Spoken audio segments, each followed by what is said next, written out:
a timberman want with being a wickie? Just looking to earn a living, just like any man. Starting new. On the run.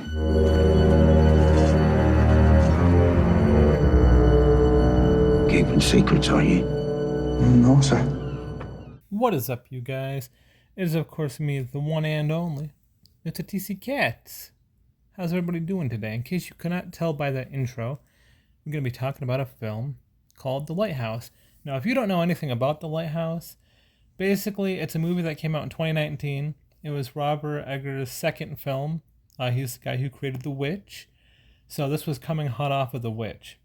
Now, let's rewind. Let's rewind a little bit to COVID times.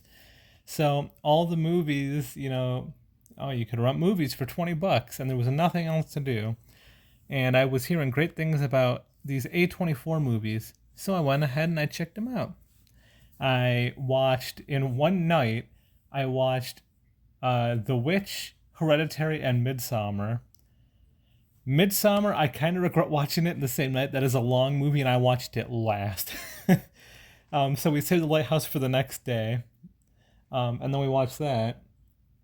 And I was just astonished by all four of these movies and how great they were on a surface level.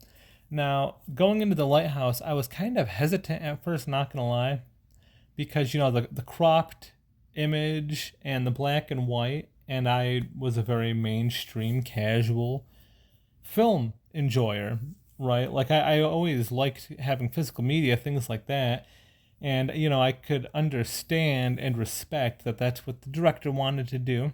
So, but I watched it either way, because I'm like, well, I like The Witch, I'll probably like this. And I remember initially watching The Lighthouse, I was like, yep, I gotta respect him for, he wanted to make a movie this way, he made it this way, good job on him, but I did not like it at all. And so, I watched behind the scenes stuff as I typically do. Actually, Dead Meat, awesome YouTube channel if you've never watched them. I watched their podcast on it. And, the movie was just sitting in my brain. I'm like, I gotta watch it again. I watched it again, and I enjoyed it a little bit more. And then a couple weeks go by, and I watch it again. I'm like, okay, I gotta own this. Also, here's a picture of it with some ramen I made. As proof, I own the cool collector's edition of this movie. Anyway, I buy it. I watch it again. At this time. I don't even know how many times I've watched it. And I've really come to I love this movie. So much so that it's probably my favorite film of all time. So how did it go from being a movie I'm like, it's a cool movie, but I didn't really like it, to a movie where I'm like, I love this movie, and this is one of the best movies I've ever seen. How did we get here? So I think, now I will say on surface level, yes, if you're a mainstream, casual person, the black and white throws you off, and the cropped image throws you off. If you're a modern film watcher, yeah, those are going to be strange to you. But don't let that hold you back, because it is shot very well. Pretty much the whole cast is Robert Pattinson and Willem Dafoe, Batman and the Green Goblin. And they both give amazing performances, like actually incredible performances.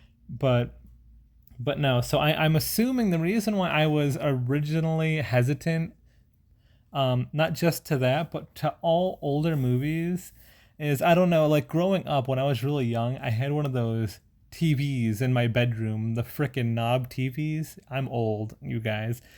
And it was in black and white. And I fucking hated watching shit in black and white, because there was a color TV in the living room where I could play video games and watch TV, but if I did anything in my room, it was black and white. And I think just in the back of my mind, I always fucking hated black and white stuff. But no, what I want to add to this, so, coming away from that, separating that to where I'm at now, like I said, I really love this movie. And it's just crazy, because if I had never watched The Lighthouse, first of all, I wouldn't have found it. I wouldn't have found this masterpiece of a film. But also, something that is just incredibly mind-boggling to me is if I never decided to just check out, hey, this movie from this guy who made The Witch, so this movie's probably good. If I didn't check this out, I would have not gone down my spiraling rabbit hole, which this movie actually led me to watch a whole bunch of classic horror movies that I have never seen and I probably would have never seen. So like it sounds pretty crazy, especially now coming from me because I'm kind of like one of those movie snob assholes. But like I've never seen House on Haunted Hill. But because of my enjoyment of The Lighthouse, I decided to, like I said, give older films a chance. And I watched House on Haunted Hill, and I'm like, wow, this is a pretty awesome movie. I'm really glad. I mean, I liked it so much that I went ahead and bought it. Of course, the copy I bought looks like a fucking potato, but that's beside the point. I've also recently, not super recently, I guess, not anymore, but like I've started looking through the Universal Monster movies. I never watched them, like Bela Lugosi Dracula, which is now one of my favorite movies, along with the original Invisible Man. So yeah, I guess this is just a random video for me to just say how much I fucking love The Lighthouse. I don't know. I just felt the need to share to the world that I love this super fucking weird movie. And this movie is weird. This is weird as hell. As a matter of fact, here's a clip right here of Robert Pattinson saying how fucking weird it is. At the end of one of the meetings, I was like, look, basically all I want to do is like stuff that's like really, really weird and crazy. And the next day he said like, oh, yeah, me and my brother are working on this thing. Like, and I think if this isn't crazy enough, like, I don't know what to tell you. And I read it and I was like, yeah, this is pretty wild. And I think that is a pretty good description of The Lighthouse. It's pretty wild. Whenever, like recently, I showed it to two friends, Scruffles and Lexus, quote the Raven, and I just remember there was a point in it where Lexus was like, what the fuck are we watching? And I'm like, I know, isn't this awesome? The score is awesome, the visuals are awesome, the acting is top tier, and it is just so fucking weird. There's nothing else like it, and I've never seen anything else like it, and that's why it's my favorite film of all time.